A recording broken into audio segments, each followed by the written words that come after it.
Selamat datang kembali di channel YouTube Kisah Para Leluhur Nusantara. Pada kesempatan ini kami hendak mengkisahkan tentang kisah Raden Wijaya, pendiri Kerajaan Majapahit bagian 5. Para subscriber channel YouTube Kisah Para Leluhur Nusantara. Rombongan Raden Wijaya meneruskan perjalanan ke arah utara.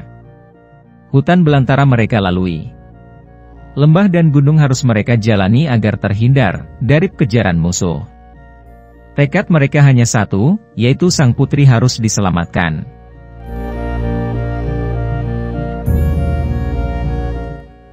Bagi Raden Wijaya dan 12 orang lainnya perjalanan itu sudah biasa. Kaki mereka sudah kebal pada duri yang siap menancap pada tubuh mereka. Akan tetapi, hal itu belum pernah dialami oleh Nyai Putri dan Gayatri. Dengan alasan itulah para pengiring Raden Wijaya secara bergantian harus mengusung sang putri di atas tandu. Akhirnya, mereka sampai pada suatu tempat. Tempat itu dikelilingi semak belukar yang di sebelahnya mengalir sungai kecil, berhawa sejuk. Raden Wijaya tertarik untuk berhenti. Nah, ini tempat yang bagus untuk persembunyian. Musuh tidak akan dapat melihat kita, kata Sora kegirangan. Benar Raden, ini tempat yang tepat, kata Nambi sambil memeriksa berkeliling. Baiklah, kita beristirahat di sini saja, jawab Raden Wijaya singkat. Setelah mendengar persetujuan itu, mereka langsung menurunkan usungan. Kedua putri segera keluar, wajah mereka tampak letih. Tampaknya rombongan akan beristirahat cukup lama, mereka melepaskan penat sambil mengobrol. Ada yang duduk dengan meluruskan kaki dan ada pula yang langsung tiduran. Meskipun keapayan, mereka tetap gembira. Tidak terlihat sedikit pun rasa penyesalan pada wajah mereka.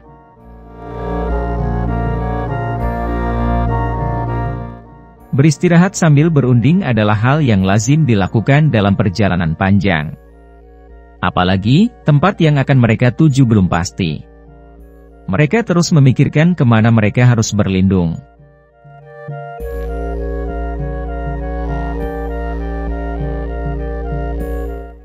Para subscriber channel YouTube Kisah Para Leluhur Nusantara.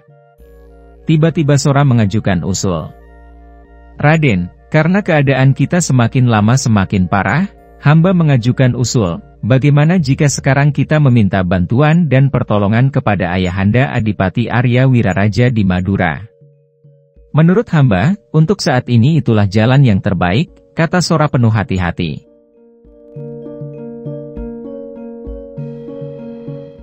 Saya sangat setuju dengan usul itu, kata Ranggalawe menimpali. Lalu, ia melanjutkan, ya, Adipati Wiraraja tentu akan menolong karena kita adalah wakil Raja Singosari. Tapi, rasanya tidak mungkin, harapan itu sangat tipis dan saya belum yakin. Kalau Paman Wiraraja bisa menolong, kalau tidak malah kita yang rugi. Kita akan mendapat malu, jawab Raden Wijaya dengan suara yang hampir tak terdengar.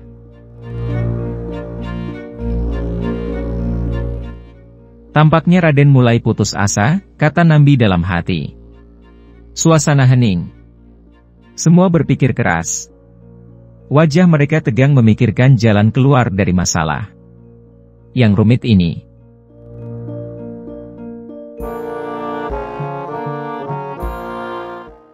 Para subscriber channel YouTube Kisah Para Leluhur Nusantara. Sementara itu, kicauan burung pipit yang terbang di antara pepohonan memecahkan kesunyian. Suara siamang hutan terdengar jauh menyelingi. Sekali-sekali gemerisik dedaunan dihembus angin menambah sejuk hati sang pengelana. Namun, bagi Raden Wijaya dan semua pengikutnya semua keindahan itu tidak terasa.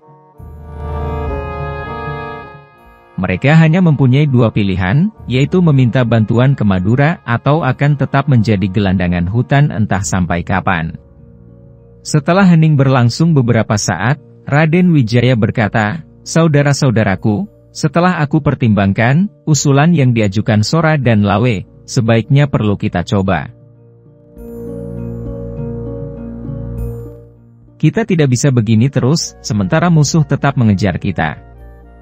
Oleh karena itu, kita bulatkan tekad menuju ke Madura. Kita memohon pertolongan Paman Adipati Arya Wiraraja. Kita serahkan nasib sepenuhnya kepada beliau." Suara Raden bergetar menahan emosi. Ia memandangi satu persatu anggota rombongan. Ia berusaha keras menahan tangisnya.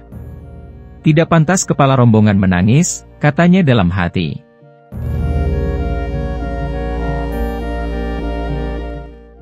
Lalu, Raden Wijaya melanjutkan pembicaraannya. "Memang lebih tepat kita ke sana. Nanti Soralah yang akan menghadap dan memohon."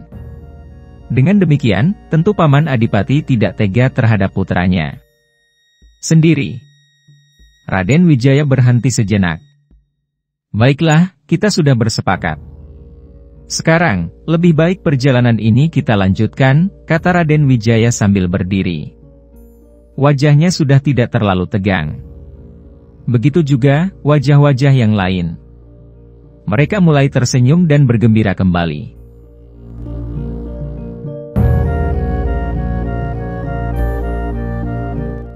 Para subscriber channel YouTube Kisah Para Leluhur Nusantara. Setelah sehari berjalan menelusuri hutan dan lembah, sampailah mereka di sebuah kampung. Namun, mereka tidak beristirahat di kampung itu karena khawatir bertemu musuh. Jika perut terasa lapar, mereka makan sambil berjalan. Mereka hanya memakan buah-buahan dan umbi sebagai pengganti nasi. Pucuk-pucuk daun mereka jadikan pengganti sayur. Meskipun begitu, mereka tetap gembira. Waktu malam tiba, mereka segera mencari gua yang tersembunyi untuk tempat beristirahat. Di dalam gua mereka tidak banyak berbicara. Karena sudah mempunyai tujuan yang jelas, mereka tidak berunding lagi. Waktu yang ada dipergunakan untuk beristirahat karena besok pagi perjalanan akan dilanjutkan kembali. Makin lama mereka berjalan makin jauh. Jarak yang telah mereka tempuh semakin panjang. Hampir sebulan mereka di perjalanan. Badan mereka terlihat lusuh. Perut mereka pun tidak pernah diisi nasi. Wajah mereka sudah pucat pasi. Kini, mereka benar-benar sudah tidak tahan lagi. Semangat mereka sudah mulai luntur. Rasanya, mereka susah untuk mencapai tujuan.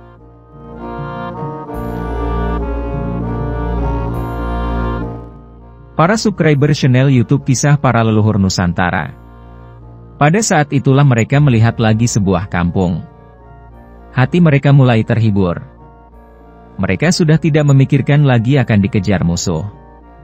Semuanya bertekad untuk mampir. "Kita pasrah saja jika ada yang menghadang," kata Sora mengingatkan.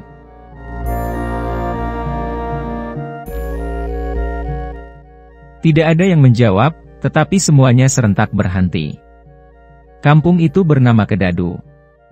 Tampaknya warga desa hidup makmur. Rumah-rumah yang berpagar bambu dan bereat putih terlihat sangat rapi. Jalan-jalan pun bersih. Rombongan Raden Wijaya berjalan pelan-pelan. Mereka seperti orang bingung. Lalu, seorang laki-laki setengah baya datang mendekati mereka.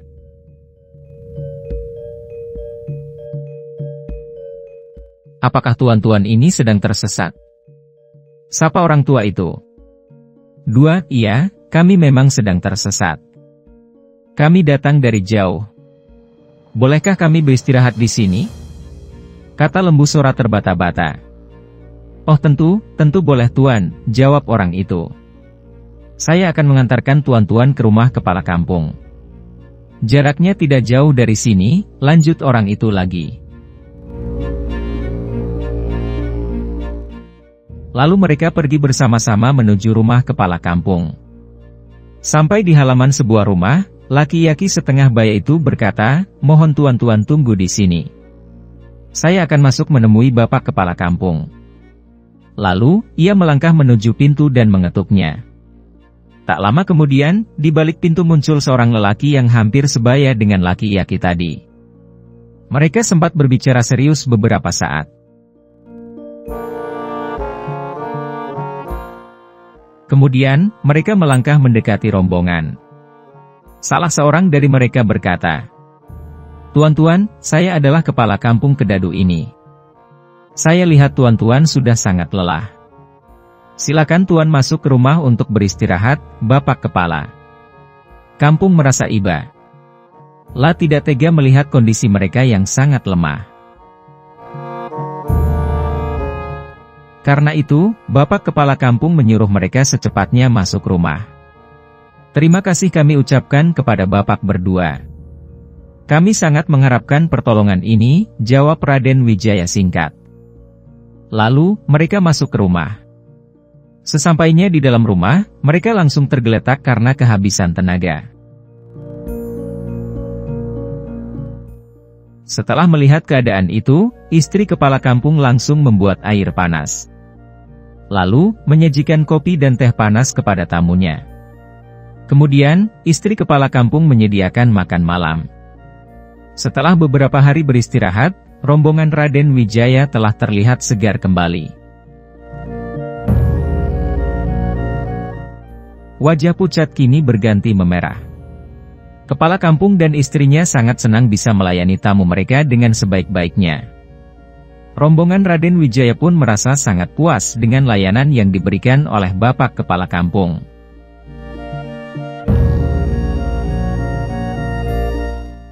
Para subscriber channel YouTube Kisah Para Leluhur Nusantara. Suatu pagi setelah sarapan, Bapak Kepala Kampung dan tamunya berbincang-bincang di ruang tamu. Di meja tersedia makanan kecil dan minuman. Istri Bapak Kepala Kampung berbisik kepada suaminya, "Mereka gagah-gagah dan dua orang perempuan itu sangat cantik, ya Pak. Sepertinya mereka bukan orang sembarangan." Ketika berbicara itu, ia mendekatkan mulutnya ke telinga suaminya. "Ya, sepertinya begitu Bu. Mereka bukan orang-orang biasa. Dari pertama kali aku sudah mengira bahwa tamu kita ini bukan orang biasa," jawab suaminya penuh tanda tanya. "Kalau begitu, sebaiknya Bapak tanyakan saja." Para pecinta dan para subscriber YouTube Kisah Para Leluhur Nusantara, kiranya cukup sekian dulu. Silahkan ikuti kisah-kisah selanjutnya di waktu dan jam yang sama, dengan cara klik subscribe dan juga loncengnya, agar Anda selalu mendapatkan notifikasi jika channel YouTube ini mengupload video kisah terbaru.